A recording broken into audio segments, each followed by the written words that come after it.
सर्दियों का मौसम गरीब के लिए कष्टों की सौगात लेकर आता है। खुले आसमान को अपनी छत और धरती माँ को अपना बिछौना मानने वाले ठंड की कफन ओढ़कर सोते हैं। ऐसा ही एक गरीब परिवार है मनसुख का। सर्दी का मौसम क्या आया, मनसुख के परिवार की जान आफत में पड़ गई। चलिए देखते हैं मनसुख और उसके परिवार ने सर्दी के सितम को किस तरह सहकर अपनी सर्दियां गुजारी। कुर्नी गांव में मनसुख अपनी पत्नी चुमकी और बेटी गौरी के साथ रहता था। गुजारे के लिए मनसुख के पास थोड़ी सी जमीन थी, जिस पर खेती करके मनसुख किसी तरह से अपना और अपने परिवार का गुजारा करता था। लेकिन उस जमीन पर भी गांव के मुखिया की टेढ़ी नजर थी और एक रात मुखिया ने मनसुख की फसल में आग लगवा दी और धोखे से उसकी जमीन हड़प ली। भाइयों, मनसुख और उसका परिवार पागल हो गया है। आज इसने अपनी ही फसल को नुकसान पहुंचाया है। कल को ये लोग गांव के किसी भी खेत में आग लगा देंगे और हमारी फसलें बर्बाद कर देंगे। इन्हें गांव से बाहर निकलना ही होगा। भोले भाले ग्रामीण मुखिया की बातों में आ गए। हाँ, इन्हें गांव से बाहर निकालो, खदेड़ो इन्हें। ये पागलों का परिवार है, इनका गांव में रहना ठीक नहीं है भैया। मनसुख और उसका परिवार लोगों के आगे हाथ जोड़कर विनती करता रहा, उन्हें समझाने की कोशिश करता रहा। हमें गांव से मत निकालिए मुखिया जी, हम कहाँ जाएंगे? आप लोगों के अलावा हमारा और कोई सहारा नहीं है। लेकिन मनसुख की किसी ने एक न सुनी और पत्थर मार मार कर उन्हें गांव से बाहर भगा दिया। बेचारा मनसुख अपनी पत्नी चुमकी और बेटी गौरी को किसी तरह से बचाने की कोशिश करता हुआ गांव से बाहर आ गया। गौरी के बाबा, अब हम कहाँ जाएंगे? सर्दियों का मौसम शुरू हो रहा है, ऐसे में हमारा घर हमसे छूट गया। हम ठंड में कहाँ रहेंगे और कैसे गौरी को ठंड से बचाएंगे? गांव में तो अब हमारा कोई ठिकाना नहीं रहा। शहर की ओर चलते हैं, वहां जाकर हम काम की तलाश करेंगे। मनसुख, चुमकी और गौरी तीनों पैदल चलते चलते शहर में आ गए। गौरी के बाबा, हम शहर तो आ गए हैं, लेकिन हम रहेंगे कहाँ? रात हो गई है, ठंड भी बहुत बढ़ गई है। मनसुख ने देखा कि शहर में बहुत ऊंची ऊंची इमारतें थीं और बड़े बड़े फ्लाईओवर भी थे और कुछ लोग फ्लाईओवर के नीचे सो रहे थे। गौरी की माँ, हम लोग भी यहाँ इस बड़े से पुल के नीचे सो जाएंगे, इससे हम पर ओस की बूंदें नहीं पड़ेंगी। लेकिन हम यहाँ कैसे सोएंगे? ना तो हमारे पास बिछाने के लिए चादर है और ना ही ओढ़ने के लिए। जैसे जैसे रात गहरी होती जाएगी, ठंड भी बढ़ती जाएगी। गौरी की तबीयत खराब हो गई तो हम क्या करेंगे?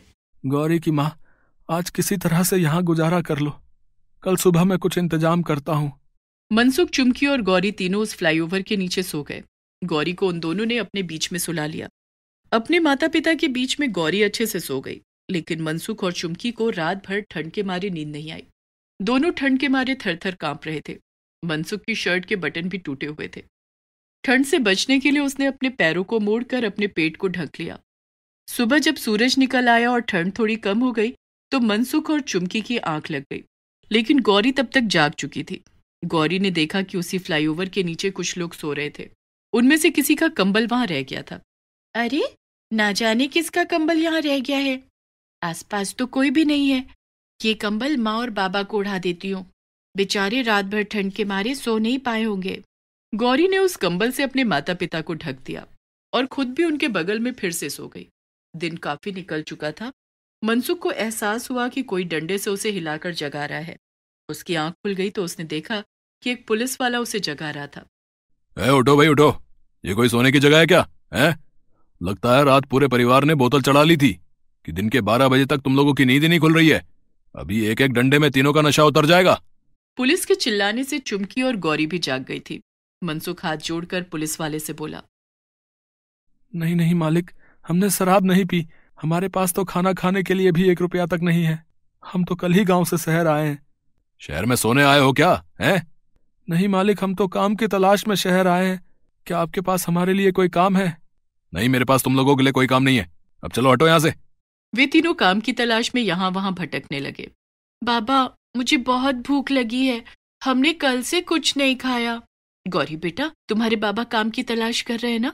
जैसे ही उन्हें कोई काम मिल जाएगा हम सब मिलकर खाना खाएंगे। तभी मनसुख ने देखा कि रास्ते के किनारे एक बहुत बड़ी सी इमारत बन रही थी। वहां पर बहुत सारे मजदूर काम कर रहे थे। मनसुख वहां रुक गया और चुमकी से बोला, चुमकी, ऐसा लगता है ये बहुत बड़ी इमारत बन रही है, यहाँ हमें मजदूरी का काम मिल सकता है। चलो हम यहाँ के मालिक से बात करते हैं और उनसे काम मांगते हैं। और तीनों उस इमारत के पास जाते हैं। इमारत का मालिक वहां सभी मजदूरों से काम करवा रहा था। मनसुख ने इमारत के मालिक से कहा, मालिक, हमें यहाँ कुछ काम मिल जाएगा क्या? हम लोग गांव से आए हैं, हमारे पास ना तो रहने के लिए कोई ठिकाना है और ना ही खाने के लिए खाना। यहाँ पर काम करने के लिए तो सारे मजदूर रख लिए गए हैं, लेकिन तुम दोनों गांव से आए हो और तुम्हारा यहाँ कोई ठिकाना भी नहीं है, इसलिए तुम दोनों को काम पर रख लेता हूँ। लेकिन यहाँ काम कर रहे मजदूरों की तनख्वाह की आधी रकम ही तुम दोनों को मिलेगी। मनसुख ने सोचा भूखों मरने से अच्छा है यहीं काम कर ले, और वो आधी तनख्वाह पर काम करने के लिए तैयार हो गया। हमें मंजूर है मालिक। मनसुख और चुमकी भूखे प्यासे काम पर लग गए। अब गौरी वहीं धूप में बैठकर सबको काम करते हुए देखने लगी। सुबह से शाम हो गई। काम खत्म होने के बाद ठेकेदार ने मनसुख और चुमकी दोनों को 200 रुपए दिए। गौरी की माँ, आधे पैसे ही सही, लेकिन आज कम से कम हम खाना तो खा पाएंगे। हाँ गौरी के बाबा, लेकिन हम रात कहाँ गुजारेंगे? कल रात उस पुल के नीचे मुझे बहुत ठंड लग रही थी, मैं रात भर नहीं सो पाई। तभी मनसुख ने देखा कि कुछ मजदूर उसी इमारत के पास टेंट लगाकर वहीं खाना भी बना रहे थे और सोने के लिए बिस्तर भी लगा रहे थे। गौरी की माँ, क्यों ना हम भी टेंट लगाकर यहीं सो जाएं? लेकिन हम टेंट लाएंगे कहाँ से? हमारे पास जो पैसे हैं उतने में टेंट नहीं आएगा, और ओढ़ना बिछौना भी तो खरीदना पड़ेगा। अगर हम आज रात खाना नहीं खाएंगे तो भी इतने पैसों में टेंट और ओढ़ना बिछौना नहीं आ पाएगा। माता पिता की बातें गौरी सुन रही थी। माँ, मुझे तो खाना खाना है, भूख के मारे मेरी जान निकली जा रही है।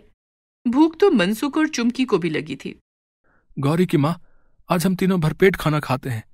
थोड़े पैसे बच जाएंगे और कल जो पैसे मिलेंगे उनमें से थोड़े पैसे और मिलाकर हम एक टेंट और ओढ़ना बिछौना खरीद लेंगे, और आज हम यहीं जमीन पर सो जाएंगे। ठीक है गौरी के बाबा। फिर तीनों ने भरपेट खाना खाया और वहीं जमीन पर सो गए। लेकिन जैसे जैसे रात गहरी हो रही थी वैसे वैसे तीनों को बहुत ठंड लगने लगी। ठंड के मारे गौरी रोने लगी। गौरी बेटा, बस आज रात की बात है, हम लोग भी कल से टेंट के अंदर सोएंगे, अब तुम रोना बंद करो। माँ, ये ठंड का मौसम आता ही क्यों है? क्या इस ठंड को नहीं पता कि हमारे पास सिर छिपाने के लिए कुछ भी नहीं है? हमारे पास कुछ गर्म कपड़े भी नहीं है। जैसे जैसे ठंड बढ़ेगी हमारी मुश्किलें और बढ़ती जाएंगी। क्या हम गांव वापस नहीं जा सकते? कम से कम वहां हमारे पास एक झोपड़ी तो थी ना। यहाँ तो खुले आसमान के नीचे जमीन पर सोना पड़ता है। गौरी बेटा, परेशान मत हो, हमारे दुख भरे दिन एक दिन जरूर दूर हो जाएंगे। किसी तरह से दोनों ने गौरी को समझाकर सुला दिया, लेकिन खुले आसमान के नीचे सोने के कारण दूसरे दिन गौरी की तबीयत बहुत खराब हो गई। सुबह सुबह गौरी उल्टियां करने लगी और उसे तेज बुखार भी हो गया था। गौरी के बाबा, गौरी की तबीयत बहुत खराब है, इसे डॉक्टर के पास ले जाना होगा। मेरे पास तो सिर्फ 200 रुपए हैं। शहर के डॉक्टर की फीस तो बहुत महंगी होगी ना, हम गौरी का इलाज कैसे करा पाएंगे? दोनों बातें कर ही रहे थे कि तभी इमारत का मालिक वहां आ गया। मैं मालिक से कुछ पैसे लेकर आता हूँ। मनसुख पैसे मांगने मालिक के पास गया। कल ही काम पर आए हो और आज तुम्हें पैसे चाहिए? मालिक, मेरी बेटी की तबीयत बहुत खराब है, कल हमने सड़क पर ही रात गुजारी है, शायद उसे ठंड लग गई है।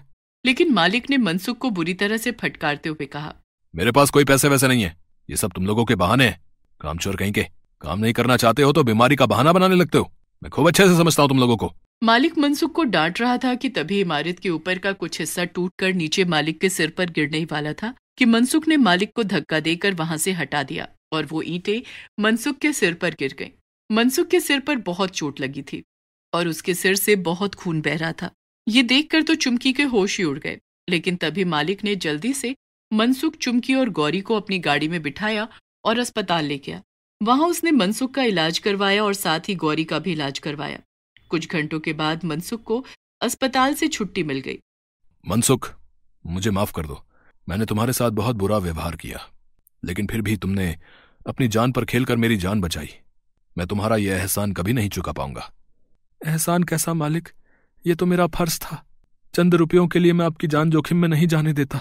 मालिक ने मनसुख को कुछ रुपए दिए और कहा, इन पैसों से अपने और अपने परिवार के लिए कुछ गर्म कपड़े खरीद लेना, और हाँ, तुम्हारे रहने का भी इंतजाम हो गया है। अब से तुम इसी इमारत के सर्वेंट क्वार्टर में रहोगे। तुम्हें यहां गार्ड की नौकरी दी जाती है।